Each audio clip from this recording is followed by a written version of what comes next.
নমস্কার বন্ধুরা, গড়াই গার্ডেনের পক্ষ থেকে নতুন একটা ভিডিও নিয়ে চলে এলাম। বন্ধুরা, আপনারা নিশ্চয়ই খুব ভালো আছেন, আপনাদের গাছগুলো নিশ্চয়ই খুব ভালো আছে। তো দেখুন, আমার তো টব আনা হয়ে গেছে, চন্দ্রমল্লিকা লাগানো হয়ে গেছে। তা আপনারা লাগিয়েছেন? তো অনেক নতুন বাগানি যারা ভাবছেন গাছ লাগাবো, তো ভাবছেন কি মাটিতে লাগাবো, কীরমভাবে লাগাবো, তার জন্য আমি একটা ভিডিও নিয়ে চলে এলাম, যাতে ঠিক করে যাতে লাগাতে পারেন, কি মাটিতে লাগাবেন সেটাও দেখিয়ে দেবো, ঠিক আছে? তো বন্ধুরা, ভিডিওটা স্কিপ করবেন না, পুরো দেখবেন ভিডিওটা, তাহলে পুরোটা বুঝতে পারবেন। তো দেখুন, আমার তো গ্রো ব্যাগে গাছটা আছে, এখান থেকে খুলে আমি মাটিতে লাগাবো, টবে লাগাবো। তা বন্ধুরা, আমি আমি তার জন্য মাটি এবার বানিয়ে নেব। 50% গার্ডেন সয়েল নিয়েছি, আর চা পাতা সার, বালি আর গোবর সার তিনটে মিলিয়ে আমি হাফ টব নিয়েছি। টোটাল এক টব হয়ে গেল। তো যদি আপনাদের কাছে চা পাতা সার না থাকে তো দেবেন না, তো অবশ্যই চা পাতা সারটা দেখলে খুব ভালো, চা পাতা সারটা দিলে খুব ভালো হবে আর কি। ফুলের গ্রোথ। আপনার এখানে দিয়ে দিলাম আমি কি চুন দিয়ে দিলাম আইসক্রিম চামচে হাফ চামচ, ইটের গুঁড়ো বন্ধুরা, হ্যাঁ ইটের গুঁড়ো দিয়ে দেবেন 1 চামচ, আর নিমখোল দিয়ে দেবেন 1 চামচ আইসক্রিম চামচের, আর আপনার দিয়ে দেবেন এখানে দিয়ে দেবেন পেঁয়াজের খোল দিয়ে দেবেন 2 চামচ, না থাকে তো পটাশ দিয়ে দেবেন। আর সিম কুচি দিয়ে দিলাম 1 চামচ, নিমখোল দিয়ে দিলাম 1 চামচ। আর আমি এবার এবার মাটিটা বানিয়ে নেব। চলুন বন্ধুরা, মাটিটা আমি বানিয়ে নিচ্ছি। দেখুন, সব মাটিগুলো মিক্স করে নিচ্ছি। অবশ্যই লাগান, এই ফুলটা খুব সুন্দর ফুল হয়। আর দেখুন, সবগুলো এর সঙ্গে মিলিয়ে দিলাম। সবগুলো মিলে পেঁয়াজের খোসা অবশ্যই রোদে শুকিয়ে ভালো করে গুঁড়ো করে নেবেন।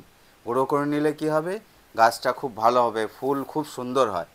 জৈব সার ব্যবহার করুন বন্ধুরা, গাছগুলো খুব ভালো হবে, ধীরে ধীরে হবে কিন্তু খুব সুন্দর হবে। আমি জৈব সারই বেশিরভাগ ব্যবহার করি। তো আমি এখানে টব নিয়ে নিয়েছি, এটা 10 ইঞ্চি টব। তো 10 ইঞ্চি টবের মধ্যে আমি ফুটো করে নিয়েছি। ফুটো করে নিয়ে খোলমকুচি দিয়ে দিচ্ছি। আর দিয়ে আমি এখানে এবারের মধ্যে আমি কাঁকড় মাটি একটু দিয়ে দেবো, দিয়ে আর বালি দিয়ে দেবো। কাঁকড় মাটি দিয়ে বালি দিয়ে দেবো। এই কাঁকড় মাটি দিয়ে দিলাম, দিয়ে অল্প করে একটু বালি দিয়ে দেবো, যাতে ড্রেনেজ ব্যবস্থাটা খুব ভালো হয়। এই দেখুন, আমি এর মধ্যে একটু বালি দিয়ে দিচ্ছি। বালি দিয়ে নিচটা প্লেন করে দিচ্ছি। দিয়ে এবারে অল্প করে মাটি দিয়ে দিলাম। দিয়ে এবারে আমি কি করব, গাছটা বসাবো। গাছটা বসিয়ে দেখব যে ঠিকঠাক হলো কি না।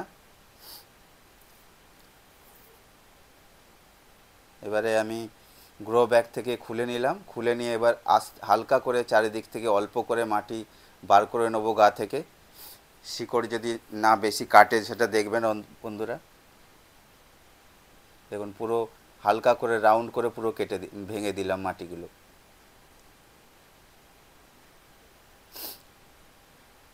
এটা আমার হাইব্রিড গাছ, আপনি দেশিও লাগাতে পারেন। এটা হলুদ কালারের হবে। অল্প মাটি দিয়ে দিচ্ছি, দিয়ে এরপরে গাছটা দিয়ে দেখব কীরকম হয় সাইজটা। তো এবারে আমি গাছটা এখানে বসিয়ে দিলাম। গাছটা বসিয়ে দিয়ে এর মধ্যে মাটি দিয়ে দেবো। তবে মাসে 2বার ফাঙ্গিসাইড ইউজ করবেন বন্ধুরা।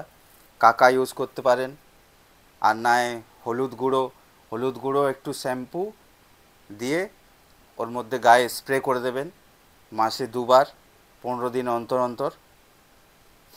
আর উপরের যে ফুলের ছোটো ছোটো কুঁড়িগুলো আমরা নেব না, ওগুলো পাঞ্চিং করে দেবো যাতে গাছটা আমাদের ঝোপালো হয়। আমি পুরো উপর থেকে পাঞ্চিং করে দিচ্ছি যাতে গাছটা ঝোপালো হয় বন্ধুরা। আপনারাও ওরকম করে দেবেন, তাহলে গাছটা বড় হবে, ঝোপালো হবে। বা জল দিয়ে দিলাম। বন্ধুরা, ভিডিওটা কেমন লাগলো অবশ্যই কমেন্টে জানাবেন। আপনারা অবশ্যই খুব ভালো থাকবেন। তো আপনারাও গাছ লাগিয়ে নিন এরকম, তাহলে ছাদ ভর্তি ফুল পাবেন। আচ্ছা বন্ধুরা, এই যে পাঞ্চিং করে দিচ্ছি, ভালো করে দেখুন। ধন্যবাদ বন্ধুরা ভিডিওটা দেখার জন্য।